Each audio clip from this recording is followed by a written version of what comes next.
Okey, so bab 10 ni adalah kecerunan garis lurus. Okey, bab ni cikgu dah pernah ajar dekat SMKA Krian. Jadi cikgu revise balik je lah apa yang cikgu ajar. Okey, so cikgu ulang balik nama cikgu Nur Aiman Sarah, boleh panggil cikgu Ain lah. Okey, jadi hasil pembelajaran hari ni adalah ada 3 je benda yang kita belajar. Kalau kita sempat sejam suku, kita habis lah. Kalau lagi sekejap lah. Tapi cikgu akan minta buat kerja nantilah sepanjang kita belajar. So, untuk 3 perkara yang kita belajar hari ini, yang pertama adalah kita nak jelaskan kecerunan dan arah kecondongan berdasarkan situasi harian. Okey, jadi kita nak tengok dulu kecerunan ni apa dalam situasi harian. Sebab awak percaya dalam matematik ni sebenarnya semuanya melibatkan ke situasi harian. Adalah kecuali beberapa perkara, contohnya algebra kan, yang awak ada belajar dalam bab tingkatan 2 kan, ada belajar algebra. Tapi algebra tu membantu perkara yang kita belajar dalam kehidupan seharian. Jadi sebenarnya kecerunan ni adalah berada di dalam situasi harian. Jadi kita nak tengok apa dia. Yang kedua, kita nak justifikasikan. Jangan takut pula tengok perkataan justifikasi ni. Tak ada apa-apa pun. Sebenarnya cikgu buat ayat tu biar sedap sikit. Sebenarnya kita nak cakap je apa itu maksud kecerunan. Belajar ni kita nak tahu juga apa maksud kecerunan dalam konteks matematik. Jadi kalau belajar kan, apa maksud kecerunan? Betul? Tak tahu? Jadi dalam matematik dia ada maksud dia sendiri. Itu perkara yang kedua.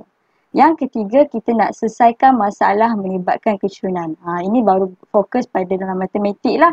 Kita nak tahu macam mana nak selesaikan kecerunan ni. Okay, kalau satu hari, bila awak belajar macam kecerunan ni, bila awak duduk, awak tengok gunung, awak tengok bukit, so awak boleh nampak, dulu aku belajar kecerunan, macam mana nak kira dia, macam mana. So tak adalah kita tengok bukit, tengok gunung, tengok macam tu je. Kita ada ingat balik apa yang kita dah belajar. Okay, so ini 3 perkara. Pimai tantu pun dalam kelas kita, ini 3 perkara yang kita akan belajar. Okay, kita masuk pada HP pertama. Itu hasil pembelajaran pertama lah. Kita nak jelaskan kecerunan dan arah kecondongan berdasarkan situasi harian. Okey, ini contoh-contoh kecerunan. So ada 6 kat sini. Cikgu tunjuk. Yang pertama awak, kalau situasi dia, kecerunan dia dalam kehidupan seharian ialah kalau ini naik basikal daki bukit, tengok kecerunan dia naik ke atas. Cerun lah ni. Ini cikgu tengok dekat Google lah, ada gambar macam ni je. Ni tak logik lah sikit. Tapi awak bayangkan naik basikal dan ini turun balik. Itu juga kecerunan. Ini kalau awak pergi jalan-jalan sikit, jauh sikit, nampak dekat luar negara ada buat rumah dekat bukit. Cerun tu. Hebat kan diorang, macam mana diorang boleh boleh bina rumah dekat lereng-lereng bukit. Okey, ini contohnya apa namanya? Cikgu pun lupa lah kan. Ni dekat salji ni. Okey, dan ini pula kalau rock climbing kan. Dan ini yang terakhir adalah roller coaster. Ini adalah contoh-contoh kecerunan dalam kehidupan seharian. Ada 6 situasi. Okey, sampai sini boleh ya? Okey, kita masuk pula yang kedua. Kecerunan ni sebenarnya ada banyak jenis. Awak jangan ingat satu je. Tengok bukit tu satu je kecerunan. Dia ada banyak jenis. Okey, iaitu ada 4 kat sini yang kita belajar. Ada 4 jenis kecerunan. Kecerunan yang pertama adalah positif. Dia naik ke atas. Nampaklah. Bila naik ke atas maknanya itu positif lah. Jadi kecerunan ni adalah dalam bentuk positif. Tuh. Yang kedua, kecerunan ni dalam bentuk negatif bila dia menurun. Ni logik je lah. Naik tak bertambah. Menurun. Tolak lah. Menurunkan negatif. Okey, yang ini pula adalah kecerunan dia zero. Kosong. Kosong. Kosong dia. Jadi kalau awak berjalan kaki kan, awak jalan kaki atas star ni kan, macam yang ni naik basikal kan. Penat tadi aku naik daki bukit. Mana bukitnya? Tu atas jalan raya. Mana bukitnya? Itu atas jalan raya. Mana ada bukit tu? Itu bukan bukit, tu jalan raya. Okey, jadi memang tak cerun langsung lah. Jadi dia adalah kecerunan dia adalah kosong. Okey, dan yang terakhir adalah bila terlalu cerun. Contohnya macam ni. Dia straight. Dia bukan macam ni, dia bukan menurun tapi dia straight macam ni. Kau bayangkan kalau bukit ni bukit, naik, ni turun. Tapi awak bayangkan ada juga bukit yang macam ni kan, yang dia betul-betul macam lembah macam tu. So itu adalah kecerunan yang sangat bahayalah. Okey, kalau awak jatuh ni cikgu tak tahulah macam mana kan. So kecerunan ni dia adalah infinity. Dia terlalu straight ke atas. Okey, mencancang orang panggil kalau awak biasa kan, garis mencancang. Okey, jadi ini adalah ada 4 jenis kecerunan. Okey, yang pertama adalah positif, yang kedua adalah negatif, yang ketiga adalah kosong dan yang keempat adalah infinity. Okey? Jangan pening. Tengok je dulu. Okey? Ini adalah HP pertama. Okey, kita masuk pada HP kedua. Cepat je kita tengok. Okey? Sebab kita nak tengok nanti kita buat sama-sama untuk pilih HP ketiga. Okey, yang kedua pula kita nak justifikasikan maksud kecerunan. Kecerunan ni apa maksud dia? Dalam konteks matematik. Okey, mari kita tengok. Okey, kecerunan ni adalah satu garis lurus. Kalau dia tak garis lurus, dia tidak dikira sebagai kecerunan. Okey, satu garis lurus ialah nisbah jarak mencancang kepada jarak mengufuk. Nisbah jarak mencancang kepada jarak mengufuk. Ada yang tertukar tak? Mana jarak mencancang, mana jarak mengufuk? Ada ke semua boleh ingat? Boleh kenal lah. Boleh kenal mana jarak mencancang, mana jarak mengufuk ya. Sebab cikgu dah biasa mengajar. Cikgu ada pengajar juga di sekolah SMK Krian. Masa PPG pun cikgu pernah mengajar di sekolah, cikgu lupa nama dia, Sri Kurau. Jadi kebanyakan mereka tertukar. The student tertukar. Jarak mencancang dia kata yang flat, jarak mengufuk dia kata straight. Jadi kalau macam mana awak nak ingat jarak mencancang ni, awak ingat cincang. Bila kita cincang, kita cincang macam ni kan? Kita akan cincang ke atas macam ni kan? Jadi bila cincang, itulah mencancang. Jadi jarak mencancang, jarak mengufuk. Jadi ini adalah definisi dia. Okey, ni awak jangan pening, jangan rasa risau. Tengok perkataan banyak sangat kan? Ni cikgu explain je dulu. Okey, kecerunan ialah satu garis lurus nisbah jarak mencancang bahagi jarak mengufuk. Ini formula dia. Kecerunan. Okey, kalau awak ada buku nota, ini awak kena salin. Okey, salin yang mana? Salin part sini pun tak apa dah. Ada buku nota kat depan awak. Kalau waktu cikgu latihan mengajar dulu, cikgu akan minta dia orang salin part penting lah. Ini kecerunan. Kecerunan ni adalah M. Awak kena get used to it. Okey, kena biasakan. M ni adalah kecerunan. Okey, kecerunan. M ni simbol M. Okey, kena biasakan. Sebab apa? Ini first time awak dengarkan untuk perkataan M, kecerunan. Perkataan 2. Perkataan 3 nanti awak akan belajar, kalau tak silap cikgu, garis lurus.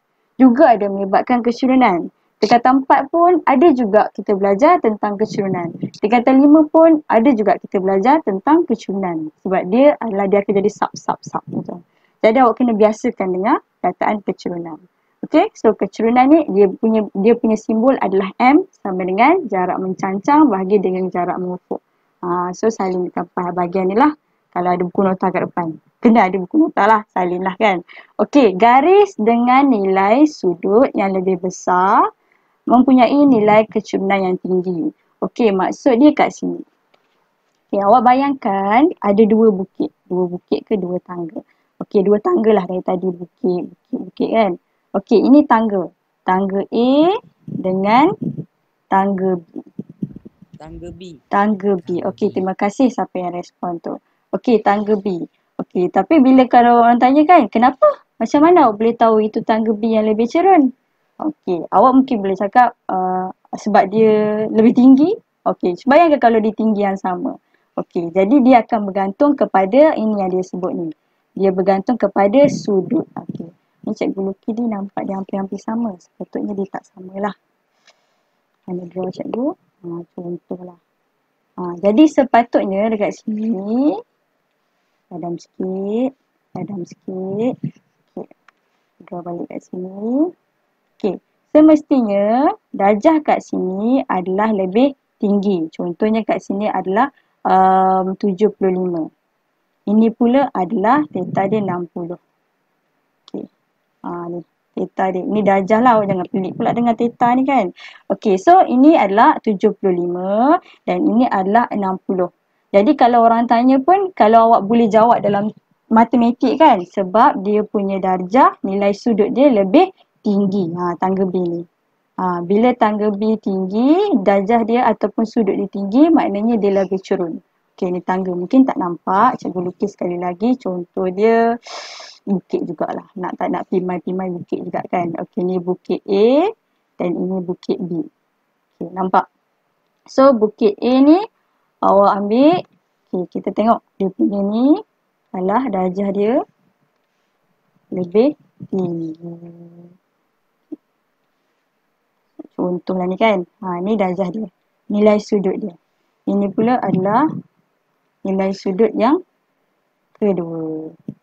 So nampak sudut kat sini lebih rendah berbanding yang ini. Nampak sikit obvious sikit kan berbanding tangga ni kan. Jadi awak nampak maknanya bukit A dengan bukit B lebih tinggi nilai kecurunan dia. Sebab apa? Kalau awak belajar matematik, sebab nilai sudut dia lagi tinggi berbanding nilai sudut bukit B. Gitu. Okey. So itu hanya maklumat saja awak kena tahu. Okey. So kita masuk dah sampai kat sini, dah selesai dah HP kedua. Okey. Jadi apa yang cikgu ajar ni lebih kepada keseluruhan. Nanti kalau detail kalau awak tak faham, awak try tanya balik cikgu Aisyah. Okey. Dekat YouTube pun sekarang banyak video-video ni, video-video pengajaran. Awak boleh tengok kat situ. Okey.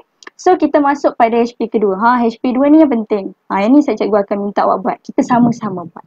Okey, jadi make sure awak ada calculator kat tepi. Kalau tak ada, pergi cari sekarang. Pergi geledah balik meja pula. Pergi geledah balik beg tu.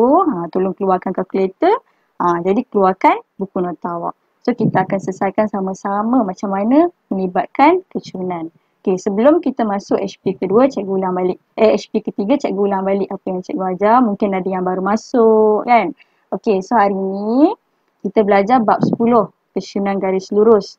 Okey, ada 3 perkara kita belajar dalam bab ni. Yang pertama, kita nak tengok kecurunan dalam situasi harian. Yang kedua, kita nak tengok maksud kecurunan. Yang ketiga, kita nak selesaikan masalah. Okey, kita dah masuk HP pertama, kita tengok kecurunan dalam kehidupan seharian. Ada yang ini, ada 6 situasi cikgu tunjuk. Okey, dan ada 4 jenis kecurunan. Ada kecurunan positif, ada kecurunan negatif, ada kecurunan sifar dan ada kecurunan infinitif. Okey. Ini 4 jenis kecurunan lah. Lepas tu kita masuk pada HP kedua. Kita tengok maksud kecurunan. Maksud kecurunan penting juga sebab dekat sini diperkenalkan formula dia lah yang pertama, yang utama, iaitu kecurunan. Kecurunan ni dia punya simbol adalah M. Biasakan untuk dengar perkataan M ni adalah kecurunan. Sebab awak akan jumpa lagi tingkatan 3, tingkatan 4, tingkatan 5. Okey, biasakan dengar M ni adalah kecurunan. Mula-mula memang kita janggal tapi bila lama-lama kita akan get used lah. Okay. So M ni adalah kecurunan dan dia punya adalah jarak mencancang bahagi dengan jarak mufuk. Okey. So cikgu bagi tahu juga tentang nilai sudut.